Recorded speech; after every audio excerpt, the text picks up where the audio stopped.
Hello, everybody. Welcome to my review of Fear the Walking Dead Season 4, Episode 6. Episode's titled Just in Case. I apologize for the delay getting this video out. Been meaning to get it out for quite some time, but had a busy week recently. But we did have the benefit of no fear on this past Sunday, so I had some extra time to do this video, which is what I am doing. And I did make sure I wrote all my notes down while the episode was fresh in my mind, so I can have it ready to go when I did get the video out to you guys and gals, and here it is. And actually, before I get to the review, news broke recently. It was yesterday, I believe. Yesterday, the day before, what have you? That Andrew Lincoln, there's a good chance that he's leaving The Walking Dead. So that was a bit of a shock for me hearing that. Not so much Maggie, because I knew she had the contract dispute. She didn't have a set contract for season 9 for the longest time. She did get one, but it does only cover 6 episodes, so is she not going to make it out of season 9? Is, same thing. Rick's only, I think, contracted for about 6 episodes, so that was a surprise. So the show will continue on beyond his departure, with Norman Reedus becoming the established lead of the show. So safe to say he's safe probably for the foreseeable future. I'd say, honestly, if they're investing in making him the lead, I'd say he's safe for just about the rest of the show. Which, good news for me, good news for anybody who likes Daryl as a character. I do think he's made some mistakes, but overall, he has been one of my favorite characters in the show. And I'm looking forward to where they go with him, where Angela King takes this story. Because she will be the one to helm this change in scenery. Because barring any setbacks, she will most likely be the showrunner when Rick and or Maggie take the depart the show, however they decide to do it. I'm not opposed to this. I'm aware the show could function without Rick or Maggie or both. However, if we did lose both and we lost them both at the same time, I think that would really hurt the show. Rick's one of the 3 remaining characters. 4, sorry. I'm forgetting about Morgan. 4 remaining characters. No, 3. Sorry. Rick, Carol, Daryl, and Morgan. No, sorry, 4. It was 4. Because Morgan's still in the universe. He is still alive. He might be in fear, but he is still alive. So there is that potential that he might bump into Rick again. Although I think that's less likely now if Rick is indeed gone after season 9 or during season 9 even. But Maggie, she joined the second episode of season 2. So she's basically still in it from the very beginning, because there were only 6 episodes in season 1. She's practically a season 1 character. She was practically there from the beginning. When you think about it, the timeline of the show going into season 9, this is been, she's been a staple. Especially now, she's gonna have a baby. That's important, and she's important to the story. So going forward, so is Rick. And look, I'm okay with them going if it's at the right time. I don't think now is the right time for either one of those characters to leave the show. I did want Rick to get through the next storyline, and then they could do whatever they want with him. Because we've already lost Carl, who has a crucial role with the Whisperers. Now to lose Rick, who also has crucial roles to play coming up, that just, I don't know. It just doesn't sit right with me. Now, I'm not as upset about this as I am when we lost Carl. That got to me a little bit more, but I don't know. I'm hoping maybe something happens, or maybe they stay on for another season, and then that's it. Just enough time to get through some more story and then leave. I think there's some creative ways they can take them out, and that involves comic book spoilers, so I will not get into those right now. Because this isn't even a Walking Dead video, it's for fear, but I couldn't not discuss this breaking news in the video. It's impossible. I can't not mention that and have a small discussion on it. This is because the fact of the matter is there's so much more story, period. Because the comics are still going, and I have faith that the show will end where the comics end. So, even if they keep the story exactly the same, we still have a ways to go. We still have a few more seasons to go. I have faith that the show is going to go beyond 10 seasons. And even and take it into account if they throw in new storylines, extend certain things, I think they can go quite a bit longer than if it just stuck verbatim to the comics. So I'm looking forward to what the show holds. I will obviously have more to say on this topic.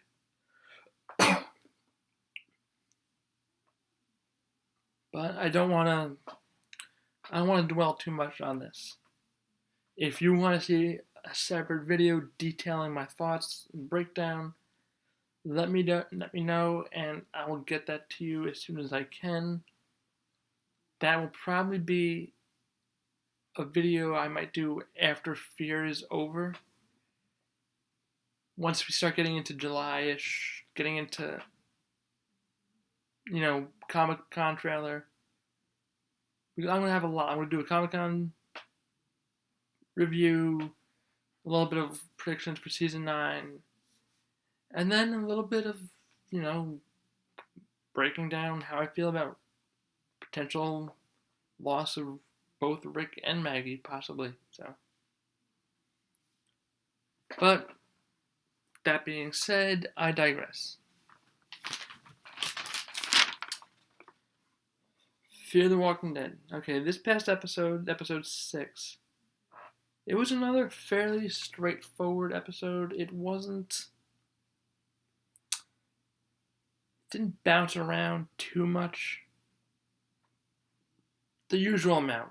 I was back and forth a little bit, but mostly like bookends. Both beginning and the end were set in the present, while the middle was all the past at the stadium. So, in the present, there's a vulture. He's clearing this, whatever it is, a convenient store gas station place, mini mart. And he's really clearing everything. He's taking hinges, he's taking every little thing that could possibly be used by other people, and he's just rounding it up and he's taking it. There's infected in the freezers, so maybe he lured them in there. How they do that? I mean, I have a guess on how he can do that. He can go in one if they're all interconnected. He can lure them in one, come out another one, and then close both and seal it, and there you have it. Possibly, I don't know. That involves a lot of work for one person to do. But anyway, so John and Morgan confront him. He makes a move on John. John shoots his finger. And he wants to know pretty much where they're going. And he wants to make sure Naomi's okay. Laura, whatever you want to call her.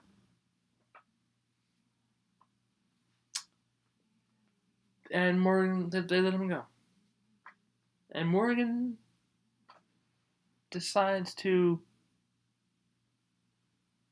warn the Vulture not to go to the meeting place because people are trying to kill him. So now Morgan's back in that all life is precious mode where he doesn't want to kill anybody. John gives him his guns because he doesn't want to make a mistake. He wants to be, just in case. So we see just in case a lot in this episode. We see it again pop up later on in the episode with Naomi, and we see it here with John. Okay, some conversation with Alicia, asking Althea about her rigged guns. Althea doesn't like that. She maintained their present deal, a ride for answers. And Luciana quickly agrees to that, and they move on. John gives Morgan his guns. Okay, back in the past at the stadium, Alicia goes on a run, find a ham. It's not enough. And they're talking, her, Madison, and Naomi. Naomi's patching her up. And they're just talking about their options. And we also get some backstory with Madison saving Strand. That they kept him in a cave. I'm pretty sure it was a cave. And they went out to get Luciana. Nick was a little bit traumatized at this point, I believe. And Madison, really, part of it, why she saved him was because she likes drinking with him. And it did come up with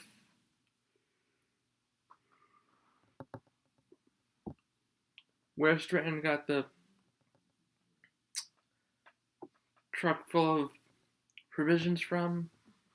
He lies, of course. He doesn't say that it was him at this point. He said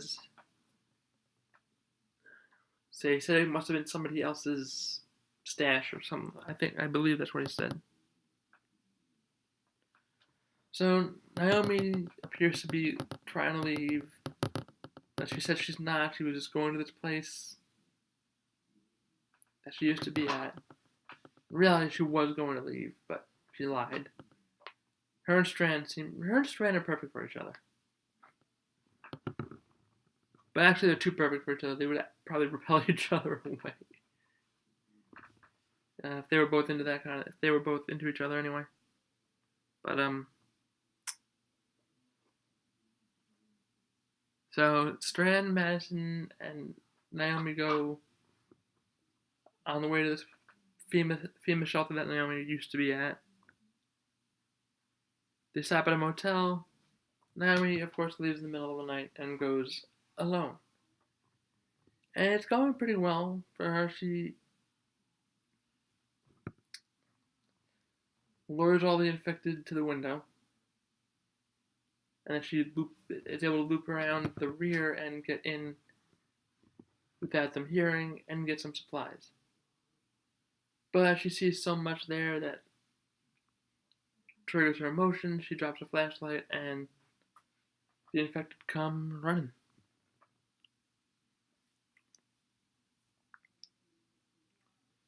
By the way, she found a notebook with medical procedures and plants, as well as cache of weapons. Pretty decent cache.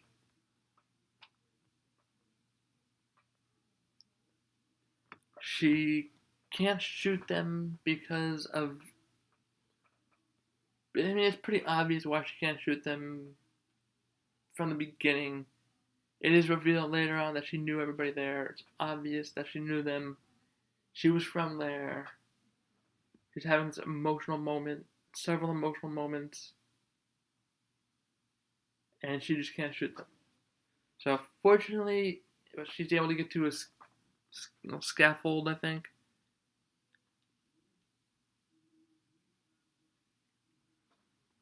And Strand and Madison save her. Strand is able to tie a rope across and bridge the gap where the infected are. And Nam makes it across. They get out. They find this woman who taught just in case classes at the FEMA shelter. Just in case something happened. Obviously, she was not prepared for this because she died. She probably knew she was going to turn and locked herself in the car so she wouldn't hurt anybody else.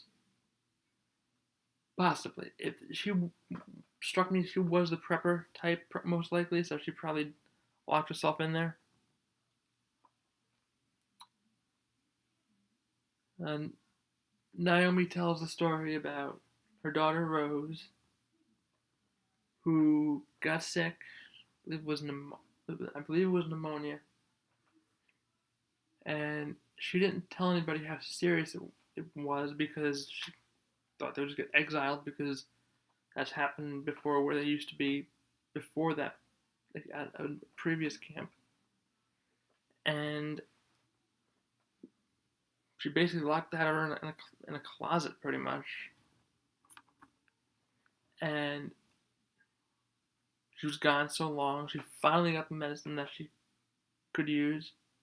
She gets back and her daughter, I don't remember if she said how old her daughter is. I'm not sure, honestly, but regardless, her daughter causes a chain reaction, bites people. Although there must have been other walkers around, because even if she bites one person, there's enough people there to overpower that one infected kid, unless so many people there were just sick, or it happened at night, like in prison in season 4 with the flu, or with most recently in season 8 of The Walking Dead with the people turning from the infected weapons. So that could be it too. I'm not sure about the timing, but anyway, she gets back, it falls apart, and that's why she can't shoot them, because it's just so emotional for her. So they take the truck back. There's plants in it, plenty of supplies. And the vultures depart upon seeing this, and Alicia stating that they're not dying off anytime soon. They have plenty of supplies now. So they leave. I'm assuming, obviously not for good, because they obviously come back. They obviously do something really bad to warrant Nick wanting to kill him. And Alicia, Strand, and Luciana wanted to kill him as well. But they leave. Mel gives Madison one of his famous warnings about, something bad can happen. You don't see really bad stuff happen. You don't see the really bad stuff coming.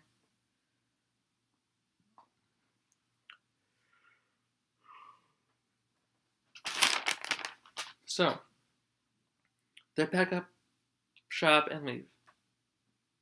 Everybody's kind of happy. The water's flowing. They're going to plant crops and start anew. Now, this whole time I kept thinking, when Madison was looking out, I thought the Vultures were going to come right back and just attack. I'm like, alright, it's episode 6. It's nearing the mid-season finale. They're probably going to attack. They didn't. It just looked like it was building up to that.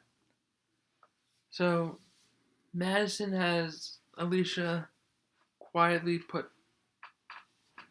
parked the Land Rover by the gate and loaded up with supplies just in case.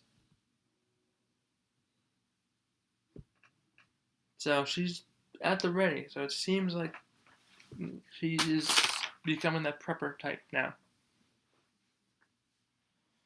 Okay. That's all I have to say about the past. We also did have Strand talking to, I keep forgetting his name, I think it's Cole. Saying that he did tell him about himself, who he really is prematurely. But anyway, that was just a random fact. Back in the present, Alicia, Althea, Luciana, and that's it. Yeah, it's just those 3 in the truck. Althea's not doing anything. She's just filming. So she's basically not involved in any of this. She's just behind the scenes. And she says that clearly. She's not getting involved.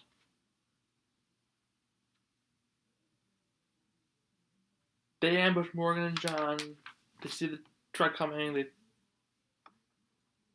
I don't know what they were doing.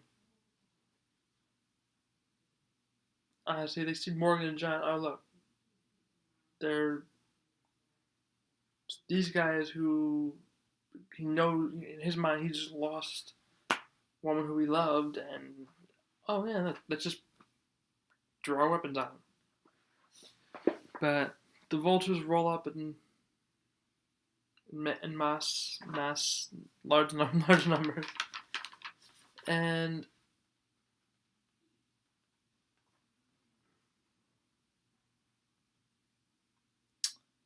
Mel gets out. They all get out with guns. Mel thanks Morgan for the heads up. Morgan tries to stop, get in the middle of it and stop things from escalating any further. And he doesn't want people to start killing each other. He just saw a whole war in Alexandria against Negan and the Saviors. He doesn't want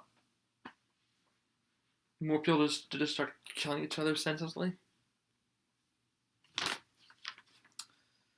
Mel does apologize for Nick. Alicia doesn't share the same sentiments towards Ennis, which Mel does get teared up a little bit. Okay, and this moment, wow, I mean, I had a feeling Naomi didn't really die because we didn't see it happen. I was like, okay, she's dead. In the back of my mind, I'm like, she's going to show up. I didn't think she was going to show up the way that she did, but I did think she was going to show back up again. But she called on the radio. I'm like, who's this woman? I mean, I was, okay, Madison, we haven't seen her yet. And Naomi's dead, so I was like, okay, maybe Madison is working on the inside with the Vultures. Maybe she worked out a deal. Maybe she's a prisoner. I saw Land Rover and I'm like, okay, is it Madison? Is she with them now? What's going on? Because she did pack the Land Rover with supplies. But it was Naomi on the radio. She steps out. And of course, John goes to her. Natural. Anybody's in that position, they would too. And what does Alicia do? I mean, I get obviously Naomi switched sides. She obviously pissed people off, and you can't stand her, but to just point blank try and shoot her, and you didn't even hit her. Shot John, who's just going to say hello to someone he loves. I mean, I don't know, it's just careless. It's just very careless in this situation to just react like that. Now, obviously, there's some things in the promos and sneak peeks from episode 7 that kind of hint at why she would do that, but it just seems a little extreme to me. So she shoots John, and episode ends. Okay, Walker kill of the week.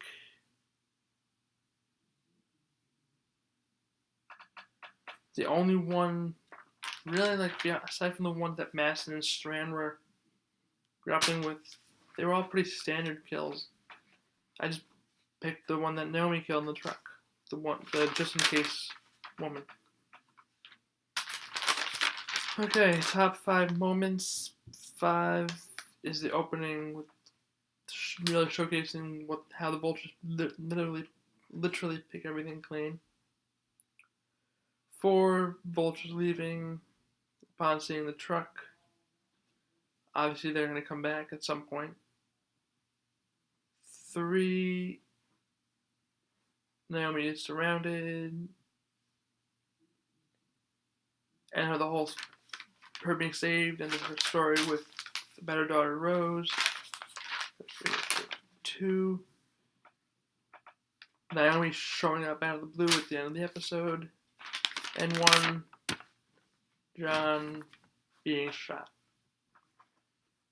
Which I will save for my predictions video because this is getting rather long. And I'm going to give this episode a 10. I'm really having a hard time finding some serious flaws in these episodes lately. So, great job, everybody over at Fear. They really stepped it up. 4 has been an amazing season, and I don't mind the back and forth between the past and present. I like it. It's a creative, constructive way to bridge the gap between where they were in the past, which we still don't have everything because they were also, like, what happened after the dam. They still need to show that. But to bridge that to the current timeline where Morgan is, this is a very creative way of doing it. But I will leave this one here before it goes on too long. And I will see you guys and gals for the predictions video shortly. Deuces.